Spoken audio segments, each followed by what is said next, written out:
नमस्कार मित्रांनो, आज आपण पाहणार आहोत की आपण भक्ती करूनही आपल्याला दुःख, त्रास का भेटत असतो. तर मित्रांनो, काही लोक जेवढी जास्त भक्ती करतात तेवढीच घरामध्ये दुःख, त्रास, कष्ट वाढत असतात. असे का होते? हे जास्तीत जास्त त्याच लोकांसोबत होत असते जे लोक देवाची भक्ती करणारे असतात, जे देवाची कृपा प्राप्त करू शकत असतात. अशा प्रकारच्या लोकांसोबत जास्तीत जास्त अशा प्रकारच्या अडचणी, समस्या ह्या येत असतात. त्यांच्यामुळे त्यांच्या घरात दुःख, त्रास, कलेश वाढण्यास सुरुवात होते. नवरा बायकोमध्ये सतत भांडणही होत राहतात. तर कधी कधी त्यांच्या नात्यामध्ये नेहमी कटुता येत राहते. तर असे का होते? जो देवाची भक्ती करतो त्याच्यासोबत असे का होते? या उलट पूजापाठ करणारा, त्याच्या तर घरात नेहमी सुख समृद्धी असायला पाहिजे, आपापसात प्रेम भाव असायला पाहिजे आणि घरामध्ये आनंदाचे वातावरणही असायला पाहिजे. मग असे उलटे का होते? यामागे कोणती कारणे असतात? ज्या कारणांना तुम्ही दुर्लक्षित करता, त्यांना तुम्ही पाहत नाही आणि काही अशा चुकाही तुम्ही करता. या चुकांच्या कारणांमुळे तुमच्या घरामध्ये अशा समस्या, अडचणी निर्माण होण्यास सुरुवात होते. कोणकोणत्या त्या चुका असतात? तर चला, ज्या चुकांविषयी आपण आज पाहणार आहोत, तर हा व्हिडिओ लक्ष देऊ ऐका, कारण की हे खूपच महत्त्वाची माहिती मी तुमच्यापर्यंत पोहोचवलेली आहे. पहिली गोष्ट म्हणजे आपण देवाकडे सतत काही ना काही मागत असतो आणि आपण केलेल्या भक्तीचा भाव हा कमी होत जातो. मग असे झाल्यामुळे आपली एखादी इच्छा अपूर्णही राहते. मग त्यावेळी आपण देवावरचा विश्वास थोडा कमी करतो.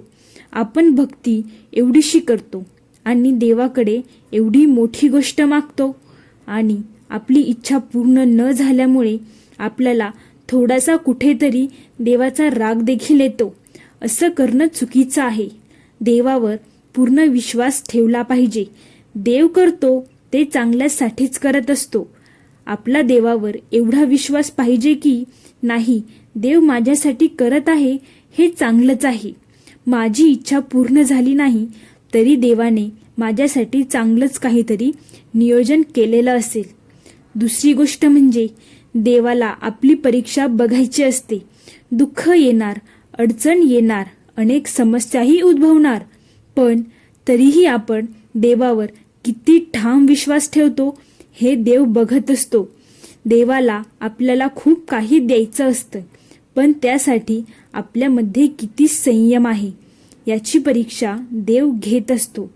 देवालाही आपला उद्धार करायचा असतो, म्हणून देव आपली परीक्षा बघत असतो. उलटा आपण असं केलं पाहिजे की आपल्या अडचणी वाढल्या की आपण देवाची भक्ती अजून वाढवली पाहिजे. आपल्या समस्या वाढल्या की आपली देवाची सेवा अजून वाढली पाहिजे. म्हणजे मग देव आपली या समस्येतून सुटका नक्की करतो. शेवटी देव आपल्याकडून कर्म भोगून घेत असतो आणि नंतर आपल्याला सुखाची प्राप्ती होत असते. तिसरे कारण म्हणजे जर तुम्ही सतत बदलून बदलून देवाची भक्ती करत असतात, जसे की कधी तुम्ही या देवाची भक्ती केली, कधी तुम्ही त्या देवाची भक्ती केली, कधी तुम्ही हा नैवेद्य दाखवला, कधी कोणत्या दुसऱ्या गोष्टीचा नैवेद्य दाखवला, कधी कधी कोणा भक्ताकडे गेला, कधी तुम्ही कोणत्या पंडिताकडे गेला, तर त्याने तुम्हाला आता हेच करण्यास सांगितले आणि म्हणून तुम्ही आता त्याप्रमाणे करू लागला, वागू लागल्या. आपल्या अशा प्रकारच्या वागण्यामुळे, या अपूर्ण ज्ञानामुळे आपल्या आयुष्यात आपणच आपल्यासाठी आणखी समस्या व अडचणी निर्माण करत असतो. तर या सर्व गोष्टी करण्यापूर्वी खूपच विचारपूर्वक लक्ष ठेवले पाहिजे. तर कधीही कोणा एकाच देवाची भक्ती अंतःकरणापासून श्रद्धापूर्वक केली पाहिजे. आलटून पालटून, बदलून बदलून कोणी देवाची भक्ती करू नये. त्याचबरोबर जो नैवेद्य दाखवला जातो तोही अगदी सात्विकच असावा. चुकीच्या गोष्टीचा नैवेद्य चुकीच्या देवतेस आमंत्रित करत असतो. लक्षात ठेवा, नैवेद्य हा त्या देवाच्या आवडीनुसारच असावा. मग त्यात लाडू, मिठाई, पुरणपोळी, डाळ भात, दही भात हे सात्विक नैवेद्य मानले जातात. तर या गोष्टीचेही तुम्हाला विशेष ध्यान ठेवायचे आहे. चौथे कारण म्हणजे काही लोक आपल्यावर आलेल्या प्रसंगामुळे देवालाच रागाच्या भरात शिवीगाळ देखील करत असतात. काही देवता क्रोधित होत असतात. यानंतर तुमच्या घरामध्ये समस्या निर्माण होतात. हे जेव्हा तुमच्या देवावरचा विश्वास उडतो, त्याची सेवा करून, ही भक्ती करून ही काही फळ मिळत नाही असे जेव्हा काहींना वाटू लागते, त्यावेळी त्यांच्यातून, त्यांच्या वागणीतून कळत नकळत अशा चुका देखील घडत असतात, ज्याच्यामुळे पुढे जाऊन खूप मोठा त्रास सहन करावा लागतो. या गोष्टीचे विशेष करून ध्यान ठेवा. काहीही झालं तरी पुन्हा देवतेचा कधीही अपमान किंवा राग, अनादर करू नये. पाचवे आणि महत्त्वाचे कारण की नवस बोलणे. जसे काही लोक आपल्या कामाकरता श्रद्धा भावनेने कोणत्या तरी मंदिरात व कोणीतरी देवाकडे भावाने नवस बोलतात व कबुली देतात. जसे कोणी आपल्या मुलांच्या लग्नासाठी, आपल्याला मूल व्हावे यासाठी इत्यादी अनेक कामासाठी नवस बोलले जातात. मग तो पूर्ण झाल्यानंतर त्या देवतेस, त्या देवतेच्या जागृत ठिकाण आणि नवस सगळं विसरून जातात आणि त्याचा नवस फेडला जात नाही. आणि मग त्या कारणामुळे तुमच्या घरात सुख समृद्धीत अनेक अडचणी निर्माण होऊ लागतात. कारण त्या देवाचे वचन त्या कामाच्या पूर्तीसाठी बांधील असते. मित्रांनो, येथे एक गोष्ट लक्षात घ्या की देव म्हणजे जो देतो तो देव आहे. हे विधान सत्य आहे.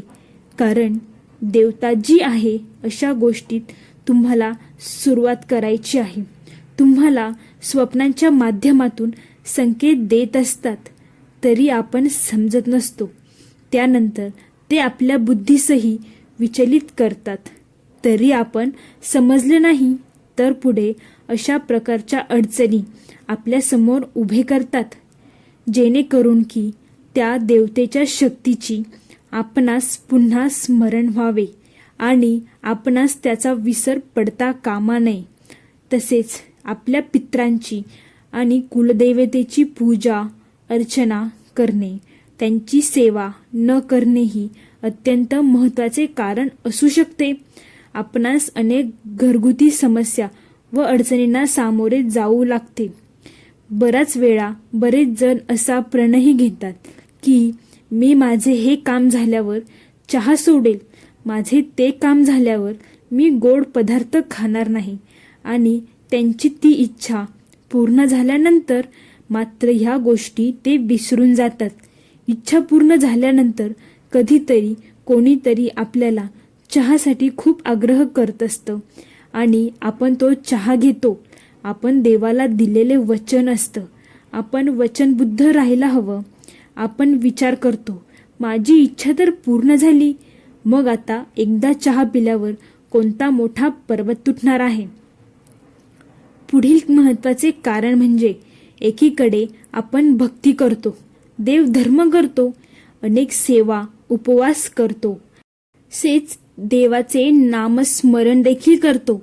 तर दुसरीकडे आपण जर दुसऱ्या लोकांबद्दल वाईट चिंतत असतो, त्यांची ईर्ष्या करत असतो, दुसऱ्यांचे वाईट व्हावे असे आपल्याला वाटत असेल तर सुद्धा तुम्हाला सेवेचे फळ मिळणार नाही.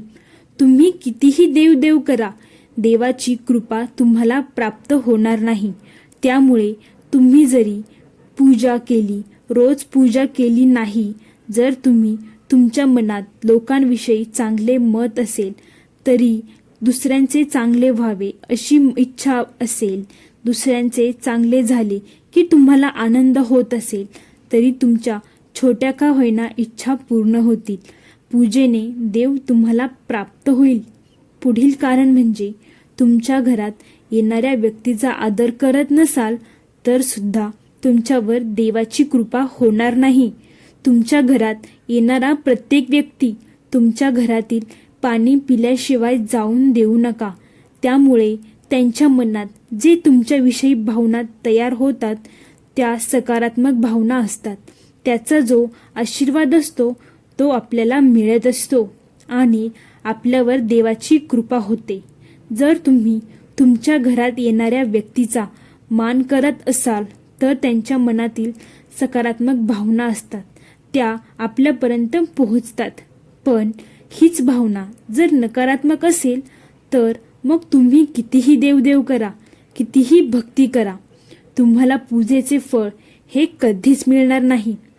पुढील गोष्ट म्हणजे जर तुम्ही देवाची भक्ती करत असाल, कितीही देवदेव करत असाल, उपासना करता, पण जर तुम्ही तुमच्या घरात अस्वच्छता ठेवत असाल तरी सुद्धा देवाची कृपा ही होणार नाही.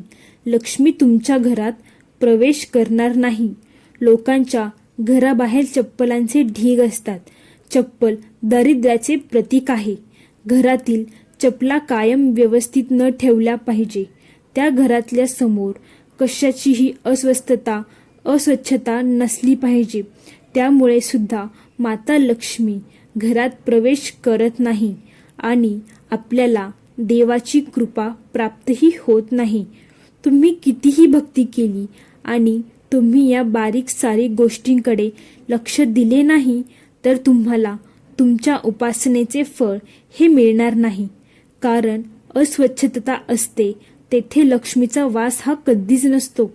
ज्या घरामध्ये स्वच्छता असते तेथेच लक्ष्मी येते. म्हणून ह्या गोष्टींकडे नक्की लक्ष द्या.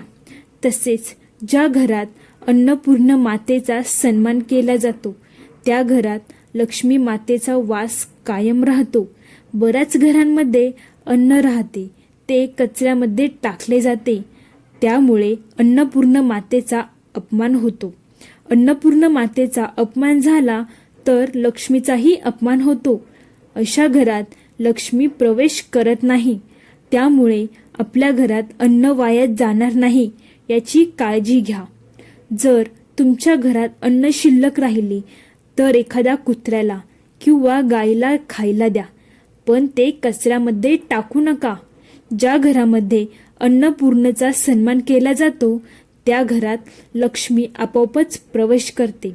मग तुम्ही कितीही पूजा करा, उपासना करा, तुम्ही जर तुमच्या घरात अन्न वाया घालवता तरी सुद्धा तुमच्या उपासनेचे फळ हे तुम्हाला मिळणार नाही. शेवटचे आणि महत्त्वाचे कारण म्हणजे तुम्ही कधी कधी पंडितांकडे जाता, त्या भक्ताकडे जाता आणि कोणी काही सल्ला दिला, तुम्हाला कोणीही कोणती सामग्री दिली असेल, तुम्हाला कोणी पण देत असेल, भक्ताने आपला हात तुमच्या डोक्यावर हात ठेवला व आशेने काय होते की जेवढे आपण गोष्टी तुम्हाला तेथून प्राप्त होत असतात या सर्व गोष्टी अभिमंत्रिक असतात. त्या गोष्टी, त्या वस्तू तुमची मदत अवश्य करतात. पण जेव्हा तुम्ही असा विचार करता की आजपर्यंत एवढे दिवस झाले, एवढा काळ गेला, तरीही त्या गोष्टीमुळे माझ्या जीवनात त्याचा प्रभाव काहीच दिसत नाहीये, मला कृपा प्राप्त होत नाही आणि नंतर वैतागून कंटाळून त्या गोष्टींना, वस्तूंना सोडून देण्यास सुरुवात करता. तुमचा विश्वास उडाला जातो. त्यामुळे काय होते की त्या सर्व गोष्टींचा आणि वस्तूंचा तुमच्याकडून अपमान, अनादर केला जातो. त्या गोष्टी किंवा वस्तू एक प्रकारे तुम्हाला समस्या निर्माण करण्यास सुरुवात देखील करू शकतात. त्यांच्याद्वारे दिले गेलेले सामग्रीचा कधी तुमच्या हातून अनादर होता कामा नये. याने कोणता धागा अथवा मणी दिला असेल तर तुम्हाला आता विश्वास नाही तर अशा वस्तू, सामग्री तुमच्या घराबाहेर योग्य ठिकाणी पद्धतीने विसर्जित करा. या गोष्टीला खास करून तुम्हाला ध्यानात ठेवायचे आहे. ही माहिती, पूर्ण व्हिडिओ तुम्हाला कसा वाटला ते कमेंट बॉक्समध्ये नक्की सांगा. व्हिडिओ आवडला असेल तर एक लाईक करा, व्हिडिओ जास्तीत जास्त शेअर करा आणि चॅनेलला सबस्क्राईब करा. धन्यवाद मित्रांनो. बोला श्री स्वामी समर्थ.